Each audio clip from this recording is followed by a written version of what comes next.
Stage 2, Lake Elf Water Magus. Background music is Lunar Elf. So now we're crossing the Misty Lake in order to reach the Scarlet Devil Mansion. Now I'm playing as the second playable character, Marissa Kirasame. The difference between Marissa and Reimu is that Marissa moves at a much faster speed and her shots do a lot more damage. The trade-off being that her shots don't cover as much of the screen as Reimu's do. In particular, the shot type I'm using here, Magic Missile and Stardust Revelry, is kind of the most damaging shot in the game, but I wouldn't automatically say that it's the best shot type. Shot type performance really does depend on your playstyle, so I would recommend that you kind of experiment with all the shot types and just go whichever one works best for you. So here's a mid-boss. This is Touhou, and unlike Rumia from the last stage, she doesn't appear as the boss of this stage. She actually wasn't given her name until way after this game's release. She wasn't really ever supposed to be a character, but the fanbase kinda just latched onto her and she was given the name Touhou, which means Greater Fairy. So one thing that Marissa's speed really helps out with is item collection. The red blocks that I'm picking up will increase your power, and the blue ones will increase your score. When you reach 128 power, you will get full power mode, which main benefit is that going to the top section of the screen will automatically collect any items on the screen. So for this reason, you're probably going to want to get as many red blocks as possible to get full power mode as soon as possible, and then switch to getting as many blue blocks as possible. Not for just a higher score, but this will actually help you out in the game, but I'll explain that later because it is the end of the stage.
This is the Ice Fairy of the Lake, Chirno. Her theme is beloved tomboyish daughter.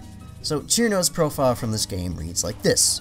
Chirno, ability manipulating cold. Stage 2 boss, a girl of snow. Her intellect is not very developed, she's just a child. To Reimu and Marissa, she can be easily defeated.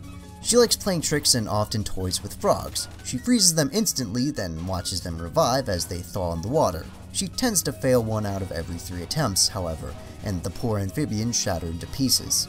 So Chirno is probably one of the most famous characters in Touhou. Even a lot of people who aren't really familiar with Touhou know about her in some way or form. She reappears in a lot of the later games and is even a playable character in a few of them. As her title suggests, she is a fairy. Now, fairies are usually considered to be the weakest species of yokai in the Gensokyo, but Chirno is actually pretty strong for a fairy, although as her profile says, she's not really a threat to Reimu or Marissa. This is her first spell card, Ice Sign, Icicle Fall. So there are 2 ways you can kind of deal with this spell card. The first is to hang back and just move to the side as the icicles crisscross, but the second is to get right up in her face and have to dodge the yellow shots right as they're fired off. As you can imagine, the second way is a much harder way to deal with this spell card, but it will end it much quicker. So part of the reason why Chirno is so popular is her reputation of being kind of an idiot. Her profile describes her as being kind of a dimwit and childlike. The most obvious evidence of this people point to is her previous spell card, Icicle Fall. On easy mode, it has a glaring weakness where the player can just stand right in front of her and not get hit at all. This has led to her being the butt of a lot of jokes for a lot of people, and kind of turned her into a fan favorite, just not for the best of reasons. Here's her second spell card, Freeze Sign, Perfect Freeze. This is a pretty cool spell card, pardon the pun. She'll fire off a bunch of shots, then freeze them, then unfreeze them to make them move in different directions. They will be moving in all sorts of different angles, so it's very possible to be caught off guard by this one. The key thing to do here is to move in an area where the shots aren't all clumped together when they're frozen. This is her third and final spell card, Snow Sign, Diamond Blizzard. This is where the game really starts to get into bullet hell territory. There are a lot of bullets on screen moving at a lot of different speeds at a lot of different angles. There are a few things you want to try and do here in order to be successful. First, you want to focus on the area directly in front of your character. You need to be able to predict where the icicles are going to go and where you need to move to. Second, you need to be aware of your character's surroundings. You need to be able to know when it's safe to dodge and where it's safe to dodge. Finally, if you can, you want to try and follow Cyrano as much as possible, in order to be doing enough damage to her to end the boss fight as quickly as you can.